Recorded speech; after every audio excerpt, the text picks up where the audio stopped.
Hey everyone, how's it going? So earlier on Twitter, somebody asked me what I thought about a fight between the 5 Kage and the Akatsuki.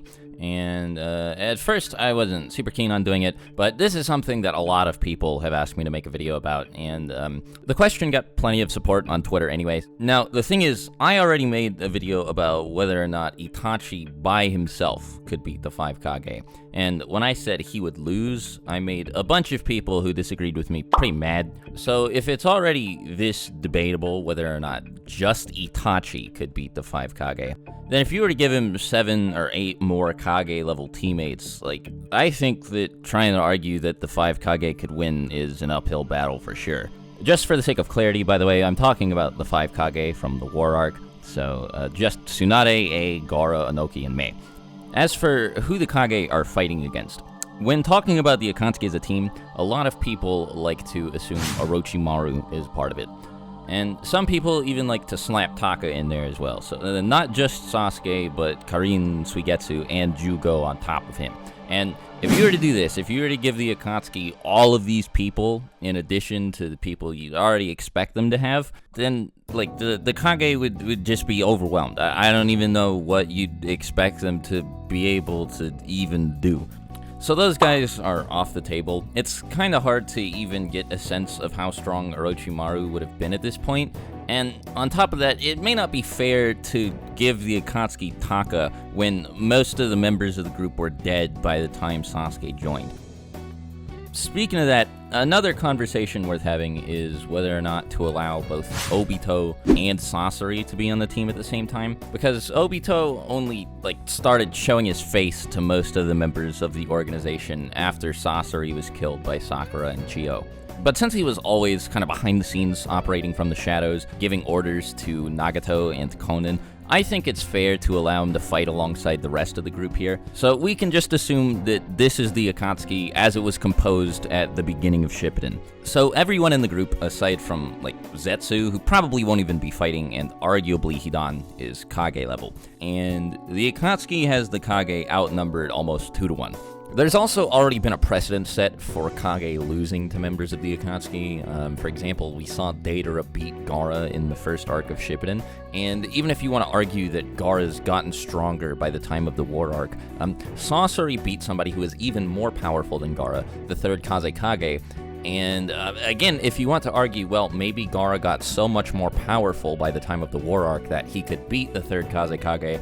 But the thing is, Sasori killed the guy without his most powerful tool. This was before he had his Iron Sand puppet, because he made the thing from the corpse of the third Kazekage. So he was significantly weaker when this fight took place.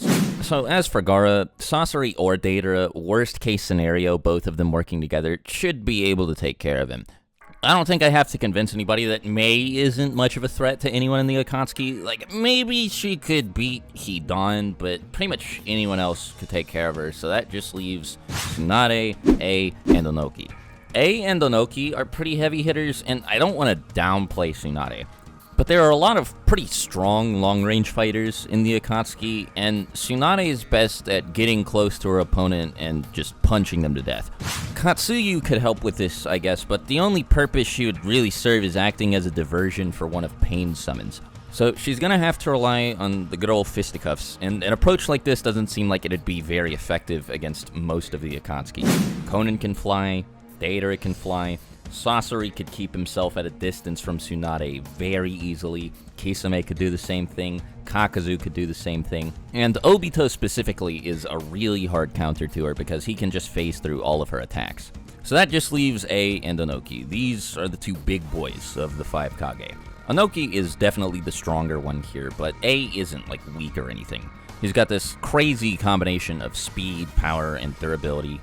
And of course, Inoki can speed him up and make his attacks hit harder with his boulder jutsu thing that can adjust people's weights. So A is definitely worth considering a potential problem here. Then Inoki, of course, can just atomize people with particle style. But let's think critically here, right? To say that the Kage would win because Inoki could just turn everybody into dust would be kind of like saying that the Akatsuki would win because they could just trap everyone in Shibaku Tensei.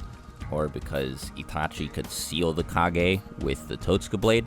While particle style is definitely a big deal, it's not like the Akatsuki don't have any counters to it. Pain can absorb it, Kisame might be able to absorb it with his water shark bomb jutsu thing. Itachi might be able to block it with the Yata mirror, at least if Inoki shoots it as like a laser beam. And then Obito, of course, can just phase through it. Now, I'm not saying it wouldn't work. If Inoki hits anybody with it, they should just die. But Pain's ability to absorb it is a really big deal here. I know only one of the paths can do it, but the Preta path is actually pretty fast. When Naruto fought Pain and was about to hit Tendo with something, Preta just kind of shows up out of nowhere, completely off panel. He was pretty far away before this happened, and jumps right in front of Naruto's incoming attack and absorbs it. Like a split-second reaction. And since all the paths share a unified field of vision, they'll probably be able to see when any other members of the Akatsuki end up in danger. And as long as Inoki isn't trying to hit somebody in the air with particle style, then the Preta path should be able to show up in the nick of time and save them. Now, this isn't guaranteed to work every time. It's not like an infinite get-out-of-jail-free card or whatever. But it's still a pretty hard counter. And the other thing is that for Inoki to use particle style, he can't do his light and heavy boulder jutsu combo with A, so he'll be sacrificing some of A's speed and power for the opportunity to kill one of the Akatsuki. Now, to be fair to the Kage, these two are really powerful, and so dealing with them is going to take some of the more powerful members of the Akatsuki. Pain, Itachi, and Obito are definitely the group's strongest members, and I think that any one of these three could beat either A or Inoki in a one-on-one fight. If you give one of them to Obito, he won't really have any trouble. He can just phase through all of their attacks and suck one of them up into the Kamui dimension. Pain can Soul Steal or Chibaku Tensei, either one of them, but to be fair, Chibaku Tensei is a little bit risky to do because it may also end up trapping all of the Akatsuki inside. But the human path Soul Steal is still a viable option. And then, of course, Itachi could just stab one of them with the Totsuka blade. So it sounds like the Akatsuki have the advantage here, and I haven't really even given Kisame, Kakuzu, Konin, or Hidan anything to do. Just a team of Pain, Obito, Itachi, Sasura, and Deidara is more than equipped to take on the 5 Kage, and you could pretty easily make a case that you don't even need that many of them. As a matter of fact, why don't we go ahead and discuss that? Let's talk about a hypothetical Edo Akatsuki versus Kage situation. So, in this case, the Akatsuki wouldn't have Kisame, Konin, or Obito on their team.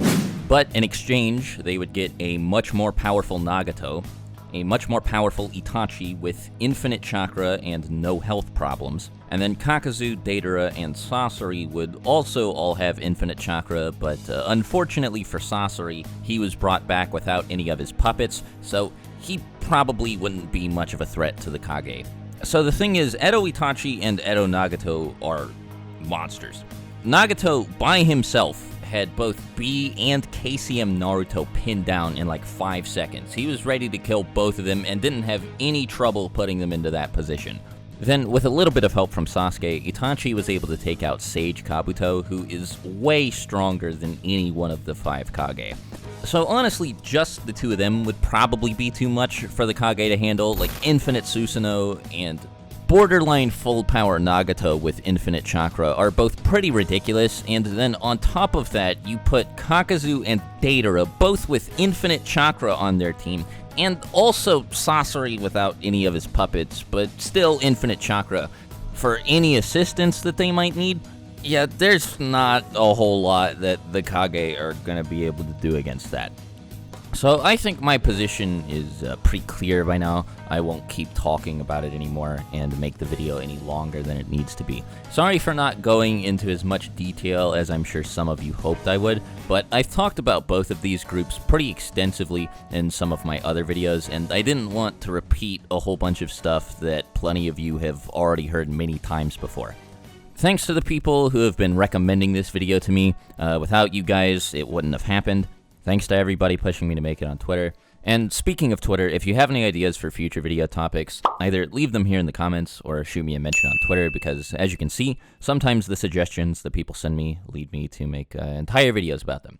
Anyway, you guys have a great rest of your day. Let me know what you think about the fight in the comments, and as always, thanks for watching.